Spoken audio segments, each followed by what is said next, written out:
Tonight on 12, the largest seizure of illegal guns in New York City history. An Ocean Hill recording studio plays a key role in the smuggling ring. Plus, a federal task force warns Brooklyn residents to be ready for more storms like Sandy. They're laying out dozens of recommendations to make sure the city is prepared. And it's Diversity Day in Coney Island, celebrating our borough's melting pot of residents as the community rededicates the Jackie Robinson statue that was hit by hateful vandals earlier this month. Your news starts right now. As local news gets. News 12, Brooklyn. Hi there. Thank you for joining us. I'm Alicia Laventure. More than 250 guns are now off the streets thanks to an undercover sting operation. 19 people are now behind bars as a result of the bust. And as News 12's Nicole Ryan reports, the trial of the black market gun stretches all the way from the Carolinas to right here in Brooklyn. 254 weapons. It's being called the largest gun bust of illegal weapons in city history. Last year, detectives learned through an unrelated narcotics investigation that guns were being sold in the Ocean Hill community of Brooklyn. Sold from this rap studio on Atlantic Avenue. Police Commissioner Ray Kelly says Walter Walker from North Carolina used the location for several gun sales to an undercover officer. It was simple gun trafficking. Detectives discovered that Walker easily obtained guns from individuals in North Carolina who knew of the brisk business he could do in Brooklyn. Walker would get on a bus in Charlotte and ride overnight to New York City with the guns in his backpack or a duffel bag. Alleged smugglers Walker and Earl Campbell are among 19 people arrested in New York, North Carolina, and South Carolina for undercover gun sales following the 10-month investigation.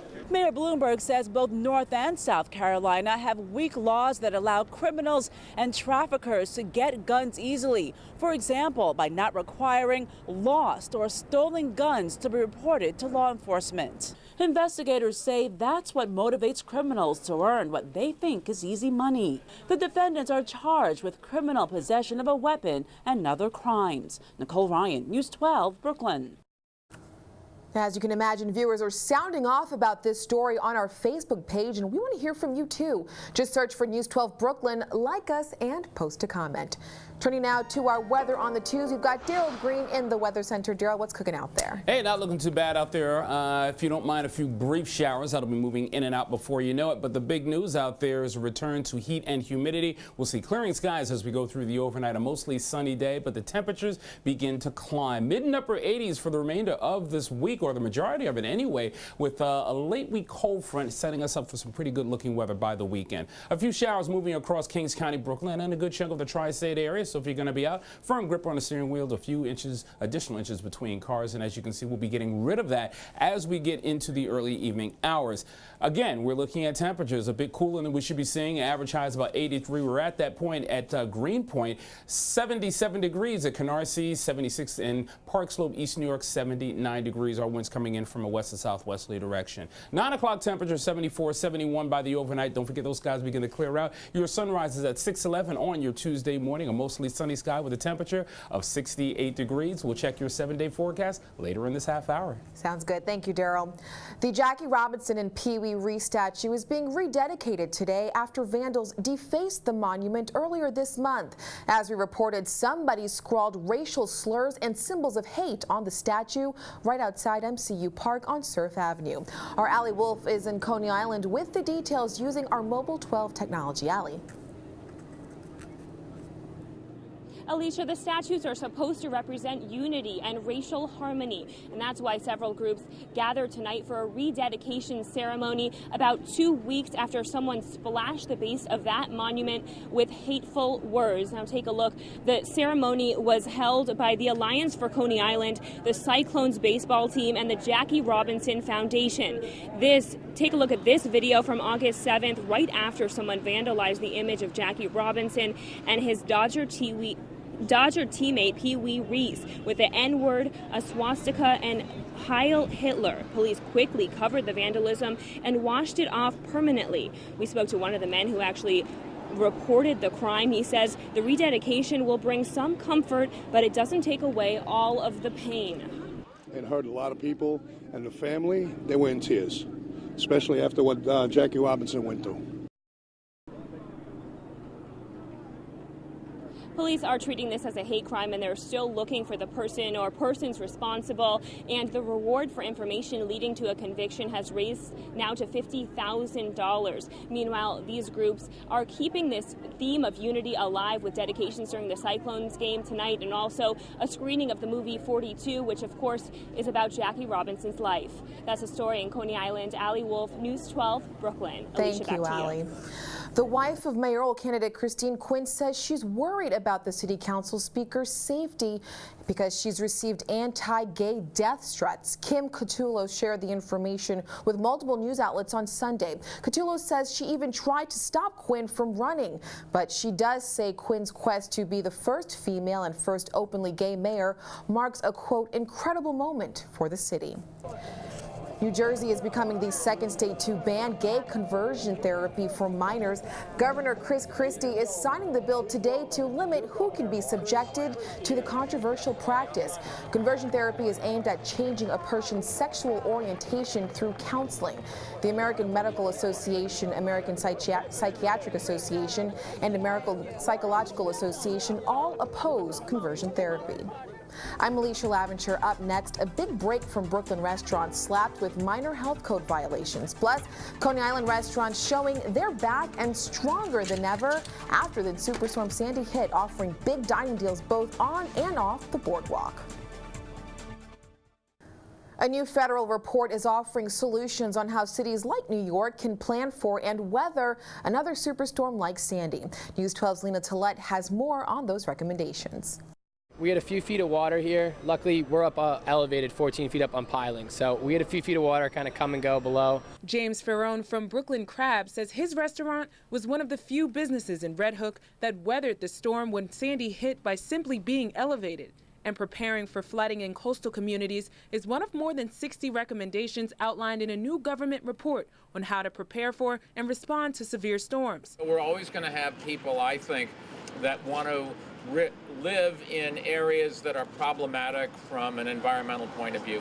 And the question's finding a balance. Among the recommendations is for more flexible grids. You might remember the widespread power outages and gas shortages throughout Brooklyn that affected families and businesses for weeks. Any type of catastrophes like this, you need to learn from them. We definitely need to prepare more for the next one in terms of, preparing for the worst. Mayor Bloomberg and Donovan stressed that these are not mandatory policies, but highly recommended strategies to help local communities in the face of storms like Superstorm Sandy. This is not about the federal government coming in and telling communities what they should build or how they should build. It's about us supporting local visions. And the risks of climate change, businesses here in Red Hook know too well after the storm. Managing a restaurant that's on the waterfront, climate change is definitely, significant. Is that, in these big hurricanes, I could wake up and not have a job. Reporting from Red Hook, Lena Tillett, News 12, Brooklyn.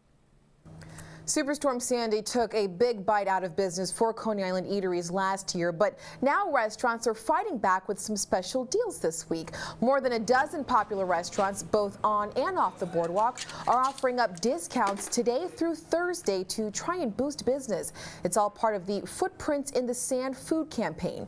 During the storm, many businesses and homeowners lost everything. Well, now they want everyone to know that Coney Island is back and stronger than ever. Footprints in the Sand is a way to create new footprints when the storm washes away the shore. Everything's new, everything's stronger, and we're back on our feet. We're New Yorkers, we get back on our feet. 16 businesses are taking part. For a full list of the restaurants offering up deals, just head over to news12.com and click on the Numbers and Links tab. A deal is reached to reduce fines for city restaurants caught with minor health code violations. This after major complaints from business owners that fines skyrocketed when the city went to the current letter grading system. Under the new deal with the city's health department, 60% of violations will now have a maximum $200 fine. Previously, the amount of each fine was at the discretion of a hearing officer and could be as high as $2,000. Now, this brings us to our question of the day. Should fines be reduced for restaurants cited for minor health code violations? You can weigh in at news12.com or channel 612 on Optimum TV. It's that time again for your weather on the Tuesday. Let's turn it over to Daryl Green. Daryl, what's going on out there? Well, we're looking at the southeastern United States. For the past week or so, we've been talking about the moisture that's been riding up the coast. First, we felt the humidity. Then we had the cloudiness over the weekend and a brief shower or two. We've got a few showers moving across Kings County, Brooklyn, as well as parts of the tri-state area into your Monday evening. This little batch of moisture right here continues to push towards the east. So if you're going to be out and about over the next couple of hours, a brief shower is out there. Just keep that in mind. Take a look at your temperatures. We've got 76 degrees in Park Slope, 77 in Canarsie, 79 in East New York, and 81 degrees. That's the temperature in Greenpoint. Our wind still coming in from mainly a westerly direction to southwest. Overnight lows around 68 degrees. Any showers will be getting out of here fairly early, and the skies will gradually clear as we get past the midnight hour. Again, 68 degrees, west to south winds 5 to 10 miles per hour. Get ready for a big turnaround as we go over the next 24 hours. Mostly sunny, a warm and humid day out there, and daytime highs about 85 degrees. We've seen the average high around 83, so we're a bit above the seasonal average, and this trend will continue as we go through the bulk of the work week. We'll check your 7-day forecast and let you know when a cold front's going to come in and cool things down for us, so stay with us. Thank you, Daryl. I'm Alicia Laventure. Coming up, a cell phone app aims to combat catcalling and other types of harassment on the streets of our borough. Now it's catching elected officials' attention. Find out how they want to use it to bring about change. Plus, back to school can often mean back to germs. We have tips on how to prevent your little ones from getting sick this school year. A cell phone app is helping combat street harassment. Users can post where and when it's happened to them. The app's actually been around for several years, but now City Council Speaker Christine Quinn and others plan to collect data from it to see if safety improvements are needed in certain parts of the borough. News 12's Kenna Vernon explains from Bushwick. You know those guys making catcalls or lewd comments? It can easily ruin your day or sometimes turn into a scary experience.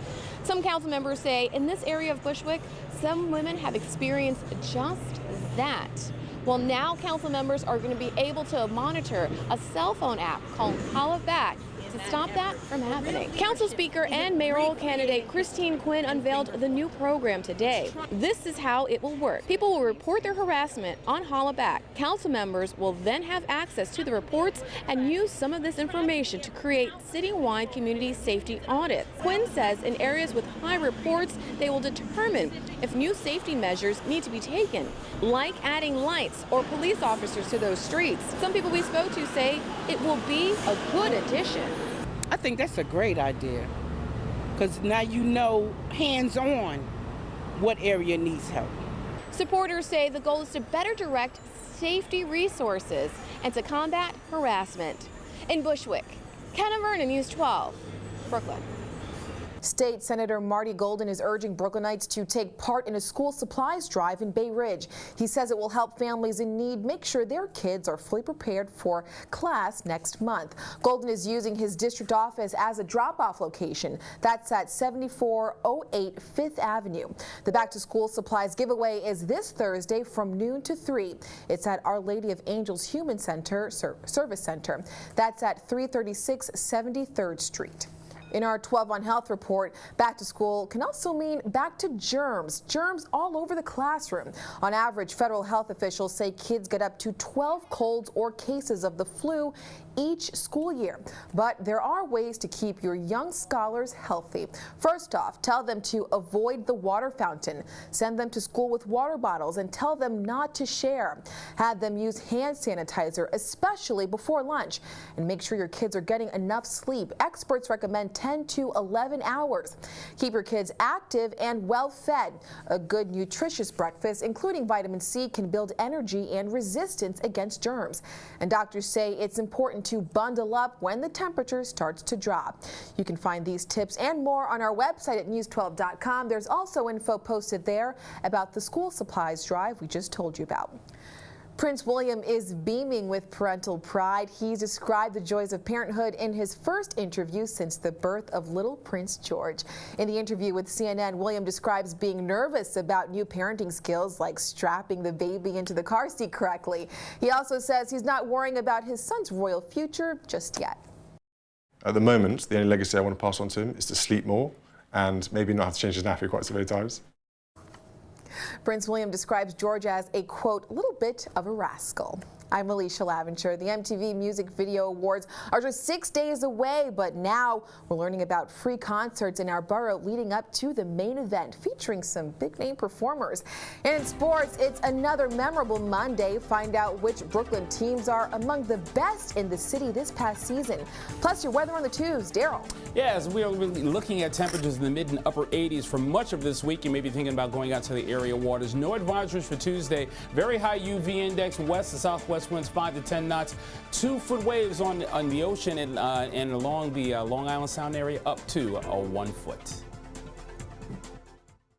Straight to Daryl Green for your weather on the twos. And Daryl, it's going to be a little bit of a wet one, I'm hearing. Well, we got a little light shower activity over Flatbush as we're into the evening hour. So if you're going to be out and about, just keep an umbrella handy. It will be fairly brief. 81 degrees at that location, 51% relative humidity on a southwesterly wind at 7 miles per hour. And we also have a barometric pressure that is holding steady. Now, as you can see, we're looking at temperatures from 77 to 81 degrees. Again, we're looking at west to southwest winds, fairly light out there. And the moisture that continues to come from our southwest is moving just towards our east. So as we go through the evening, the drier pattern will begin to build, and that's back across New York State and Pennsylvania, setting us up for some pretty decent weather that we'll have out there for the next couple of days, but the temperatures will be on the increase as well as the heat and humidity. As you can see, a few spot showers across the region there. Nothing that's going to cause you any real problems, but as we go through the next 24, 48, 36 hours, you're going to notice mostly fair skies, looking very nice for your Tuesday. Sunshine-filled skies, but again, the temperatures will be on the increase as well as the humidity that takes us into Wednesday.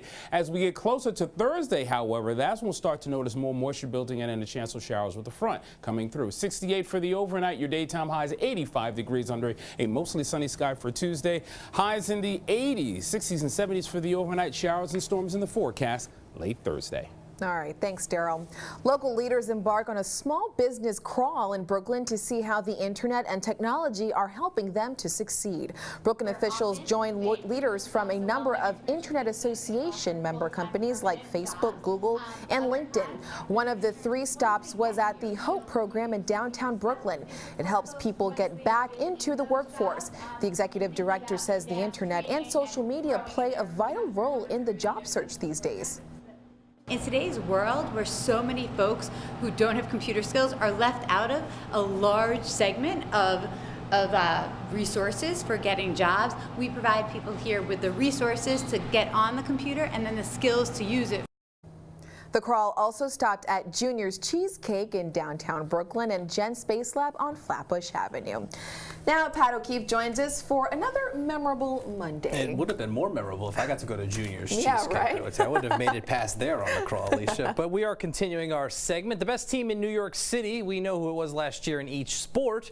That would be the city champion. But who was the best team overall? Well, MSG Varsity has selected its top 5. Among them, the undefeated PSAL football champions, Erasmus Hall. A year after suffering a heartbreaking loss to Lincoln in the championship game at Yankee Stadium, the Dutchmen rallied to knock off Tottenville 15-14 in the final. Erasmus was led by running back Curtis Samuel, who last week committed to Ohio State and last season was New York City's Football Player of the Year. The Dutchmen finished the season 12-0. To see the complete list of the top teams, go to msgvarsity.com. Well, anyone who thought a 7.5 game difference in the standings had cooled the Yankees-Red Sox rivalry should have checked out last night's game. Of course, Alex Rodriguez in the middle of it. His first at-bat comes in the second inning. Ryan Dempster throws at him for the second time. This time he plunks him. The ump doesn't throw out Dempster. Instead, he warns both benches. Joe Girardi explodes out of the dugout, and Girardi gets thrown out. He was watching on TV. He would have liked this. Rodriguez gets revenge the best possible way. A 446-foot home run off of Dempster to center. It leads to a 4-run Yankee rally. They win 9-6. The Yankees have won 7 of their last 10 and are now 6 games out of the final wild card spot. This afternoon, Mets in Minnesota for a makeup. Dylan G pitching well, but getting some help from the D. First inning, Juan Lagares crashing into the wall, making the catch. G goes 7 2/3 innings, 9 strikeouts, gives up just 6 hits and 1 run. Good enough for his 9th win of the season. The Mets support him with 6 runs, 5 of those coming on RBI singles, including this one from Wilmer Flores in the 7th. Mets win 6-1, a 10-4 record in interleague games this year, the best mark by any National League team. So a good couple of days for the two Well New done York to squads. them. Yep. Thank you, Pat. In our 12 on Entertainment report, MTV announces Lady Gaga will open the 2013 Video Music Awards. They're this Sunday night at Barclays Center. We're told Lady Gaga will belt out her new single, Applause, to kick off the show. And MTV also just announced a series of free Video Music Awards themed concerts in our borough leading up to the main event on Sunday. The Brooklyn shows will be Tuesday, Wednesday, and Thursday nights at the Music Hall of Williamsburg. You can catch Hot Chelle Ray, Jason Derulo, Sierra, and more. You do need to register for the free tickets. All the information you need is posted at news12.com in the numbers and links section. I'm Alicia Laventure. This is News 12 Brooklyn. More hyperlocal news is on the way, including the largest seizure of illegal guns in New York City history and how a Brooklyn recording studio played a big part in it. But first, the latest results of our question of the day. So far, most of you say yes. Fines should be reduced for restaurants cited for minor health code violations. You can still vote at news12.com or channel 612 on Optimum TV.